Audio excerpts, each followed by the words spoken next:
তুমি জানতেই পারো না তোমায় কত ভালোবেসেছি।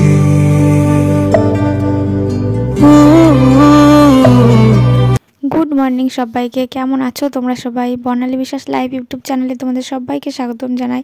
আশা করি তোমরা সবাই ভালো আছো আর আমিও ভালো আছি। খুব একটা ভালো নেই, কারণ আজকে আমার ছিল টেট এক্সাম, আর এক্সামটা এত দূরে পড়েছে আমার বাড়ির থেকে, অনেকটা দূর।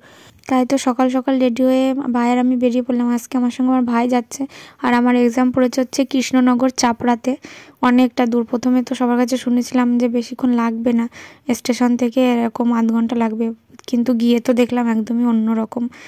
আর যাওয়ার সময় দেখো সকালবেলায় কীরকম কুয়াশা পড়েছে, চারিদিকে কিচ্ছু দেখা যাচ্ছে না, এত কুয়াশা। আর এরকম কুয়াশার জন্যে প্রচুর ট্রেন লেট হয়ে গেছে, অনেক ট্রেন ক্যান্সেলও করে দিয়েছে এরকম কুয়াশার জন্যে। আর আমাদের যথারীতি পৌঁছাতেও লেট হয়ে গেছিলো, একদম 11:15-20 বাজে, সেই সময় আমি সেন্টারে পৌঁছেছি। আর একদম অচেনা জায়গা, চিনিও না যে কোথায়, সবার কাছে শুনে শুনে যেতে হয়েছিল। আর যাওয়ার সময় তো দেখো কীরকম কুয়াশা। আর বাড়ির থেকে তেমন কিছু খেয়েও বেরোয়নি, শুধু চা করে দিয়েছিল মা, চাই চা খেয়ে চলে গেছিলাম। আর অত সকালে তো কিছু খাওয়াও যায় না। তারপরে তো ভাই আর আমি পৌঁছে গেলাম আর কি এক্সাম সেন্টারের কাছে। আর এক্সাম দিতে গিয়ে তো কি বলবো, এমন কোশ্চেন হয়েছে আমাদের, মানে এত টাফ কোশ্চেন, বলতে গেলে সিলেবাসের বাইরেই বলতে হয়, কারণ যারা তোমরা টেট এক্সাম দিলে এবছর তারাই জানো। আর ট্রেনে তো প্রচুর ভিড় হয়েছিল, প্রচুর পরীক্ষার্থী গেছিলো তো ওই টাইমটা, ওই জন্যে এত ভিড়। আর যেহেতু ট্রেন অনেক ক্যান্সেল হয়েছে তার জন্যে।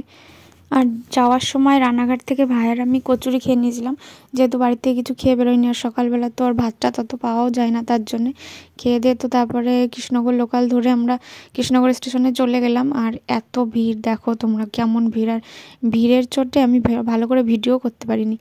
আর এতটা জার্নি করে সেই স্কুলে পৌঁছেছিলাম যে বাড়িতে ফেরার সময়ও আমি ভিডিও করিনি, মানে শরীরটা এত খারাপ লাগছিল। আর সারাদিন জার্নি করে আর সত্যি ভালো লাগছিল না ক্যামেরা ধরতে। তারপরে যখন এক্সাম দিয়ে বেরোলাম, তখন আবার শুনলাম যে কোশ্চেন নাকি আউট হয়েছে। এবার কি হবে জানি না, এক্সামটা ক্যান্সেল হবে কিনা। আর এত কঠিন মানে কোশ্চেন হয়েছে যে কারোর এক্সামই ভালো হয়নি। মানে কি বলবো, এতদিন পড়াশোনা করেও এরকম মানে হবে এক্সাম ভাবতেই পারিনি। আর এক্সাম সেন্টারে যাওয়ার সময় বাসে বসে কিছু ভিডিও নিয়েছিলাম, সেগুলোই তোমাদের সঙ্গে একটু শেয়ার করলাম। আর আসার সময় 2-1 জায়গায় একটু ক্যামেরা অন করেছিলাম, সেই সব জায়গায় আর কি দেখালাম। আর কেমন ফাঁকা এলাকা দেখেছো, বেশি লোকজনও নেই, এখানে বসবাস করে না, খুব কমই, অনেক দূরে দূরে। আর এরকম জায়গায় কেউ পরীক্ষা ফেলে আমার বাড়ি থেকে অনেকটাই দূর, আর আমাদের সব বন্ধু বান্ধবদেরও দূরে পড়েছিল। তারপরে বাড়ি এসে আর ভিডিও করিনি, ফ্রেশ হয়ে তারপরে ভিডিওটা শেষ করার জন্য একটুখানি ক্লিপ নিলাম।